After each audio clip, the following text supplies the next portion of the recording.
वहां चाइना पाकिस्तान एक तरफ खड़े हैं, बाकी दुनिया जो है वो आपका साथ नहीं दे रही, वो हिंदुस्तान का साथ दे रही है। और आप देखें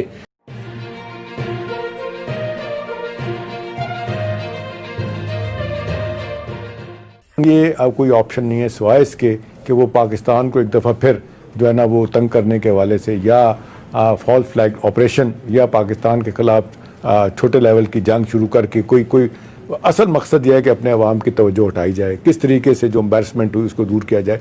सवाल मेरा आपसे है कि इस लेवल पे अगर फॉरेन मैगजीन जो है, फॉरेन पॉलिसी मैगजीन, वो लिख रहा है इतना वाज़े तौर पे, तो अमेरिका, बाकी यूरोपियन यूनियन, सारी दुनिया की ओपिनियन वो देख नहीं रही कि हिंदुस्तान किस डगर पे चल पड़ा है, बजाय इसके कि अपने मामलात को हल करे। कोविड-19 की वजह से सारी दुनिया में रुसवाई हो रही है, चाइना से रुसवाई हो रही है, अब फिर पाकिस्तान के साथ लड़ाई के झगड़े की बात शुरू की उन्होंने। एहतियाम साहब, ये तो आपने देखा कि लाइन ऑफ कंट्रोल की खिलाफ वर्जी इतनी कभी नहीं हुई थी, अब हर रोज हो रही है। और दूसरा ये जो दहशतगर्दी का वाक़या है, ये भी यूँ समझते हैं कि बिल्कुल उसी समत में कदम उन्होंने उठाया है कि जो बात अब काफ़ी अरसे से अमल था उसे भी उन्होंने तहबाला करने की कोशिश की। लड़ाई तो उनका मकसूद है और वो चाहते भी हैं कि कोई ना कोई ऐसी सूरत हाल पैदा की जाए, कोई बहाना होना चाहिए, बहाना आए तो उसके बाद वो लड़ाई करें। लेकिन जहाँ तक आपने बैनुल अक़वामी बरादरी की बात की है, उसमें बड़ी अफसोसनाक सूरत हाल है।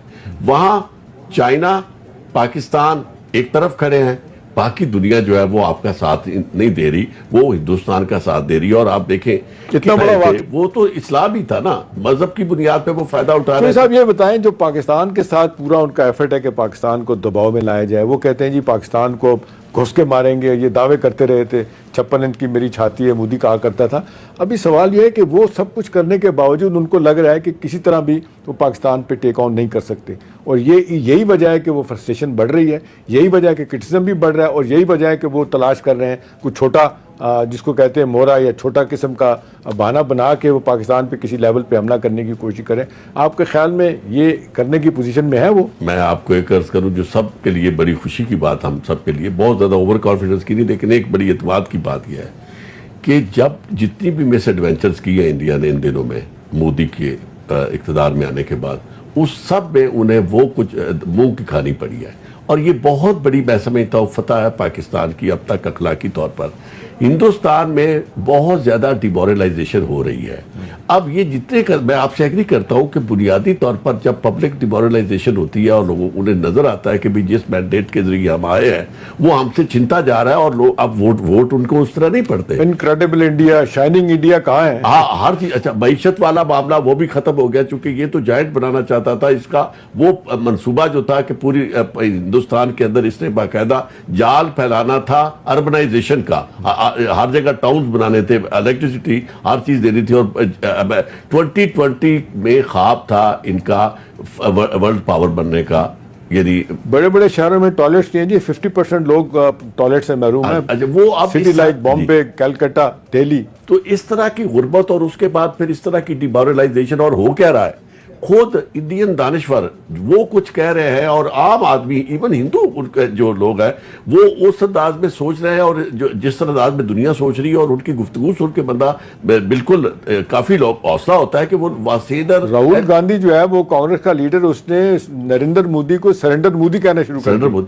अच्छा, ये सारी वो चीजें हैं कि जिसकी वजह से मैं ये समझता हूँ कि इसका एक रुख और भी हमें देखना चाहिए।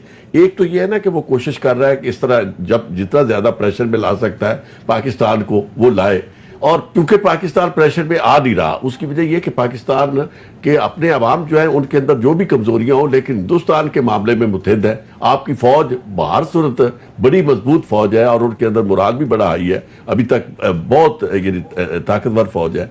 फिर उसके बाद जो आपके पास न्यूक्लियर सलाहियत है वो किसी से कम नहीं है। इससे बड़ा डेटरेंट हमारे बहुत बड़ा डेटरेंट आपके पास आया, और उसी वजह से हिंदुस्तान के पास अब इसके अलावा कोई चारा नहीं है कि इस तरह के छोटे छोटे वाकयात आप देखें। ड्रोन कितने उनके आए, और आपने इस दिनों में 9 ड्रोन उनके छोटे वो मारे, 9 ड्रोन होते हैं। तो इस सारी सूरत हाल में मुझे एक पॉजिटिव पहलू एक और नजर आता है, जिसमें मेरी विजुअल थिंकिंग ना समझिएगा। एक मेरे ज़हन में आती है बात कि ऐसा नहीं है कि ये ज्यादा देर तक मोदी इस तरह चल सके। उसे आप अंदाजा कर सकते हैं कि इंसानियत सोच सलूक किया जा रहा है। इससे आपको बिल्कुल ये समझने में ज्यादा मुश्किल नहीं पेश आनी चाहिए कि वैल्यूज बदल गई है। अब वैल्यूज जो है वो बिल्कुल मईशत के साथ चलती हैं और खुद गर्जी की बुनियाद पर सारे फैसले होते हैं। वरना दुनिया के अंदर इस तरह कभी हुआ है कि जो हिंदुस्तान ने किया कि तमाम बैनुल-अक़वामी कवानीन की खिलाफ वर्जी करते हुए उसने इतने अरसे से महसूर रखा हुआ है एक पूरी आबादी को, और वो आर्टिकल जो गारंटी था, कॉन्स्टिट्यूशनल गारंटी था उनकी सॉवरेनिटी का और उनकी इंडिपेंडेंस का, उसको भी उसने खत्म कर दिया। लेकिन जो साहब एक चीज बताएं, अब सूरत हाल जिस तरफ जा रही है कि हिंदुस्तान आज के ज़माने में जिस तरीके से लोग कहते हैं कि वो हमेशा उसने अपने पड़ोसियों के साथ ताल्लुकात बेहतर रखने की कोशिश की, किसी हद तक ठीक भी था। आज भूटान जैसा छोटा मुल्क वो भी उसके अकड़ रहा है, खड़ा हो गया है। उसके बाद आप देख लें नेपाल के साथ उनका झगड़ा, उन्होंने एक ज़मीन कब्जा किया, वो कहते हैं हमारी जगह है। इसी तरह से आप देख लें बांग्लादेश के साथ तनाज़ा उनका, चाइना के साथ तनाज़ा उसका, अफ़गानिस्तान, पाकिस्तान, कश्मीर में जो कर रहे हैं। सवाल ये है कि सारी दुनिया देख रही है कि हिंदुस्तान को कहा जाए कि भाई आप तो बड़ी ख्वाहिश रखते हैं, आप छठे और सातवीं अपना सिक्योरिटी काउंसिल के मेंबर बनना चाहते हैं, 5 परमानेंट हैं, ठीक है, नॉन परमानेंट मेंबर बन गए हैं, वो 2 साल के लिए पाकिस्तान भी बना है, 7 दफ़ा वो भी बन चुके हैं, 7 दफ़ा हम भी। एक ज़माने में 10-12 साल पहले मूव चली थी कि जी 3 ममालिक और शामिल किए जाएँ, जिसमें ब्राज़ील, इंडिया और जापान को शामिल करना था। वो मूव स्कटल हो गई। अब लोग नहीं कहते कि भाई वो मुल्क जिसके अपने हमसायों के साथ ताल्लुकात ठीक नहीं है वो किस तरह एलिजिबल हो सकता है कि वो यूएन की किसी बड़े अदारे की मेंबरशिप के लिए एस्पायर करे।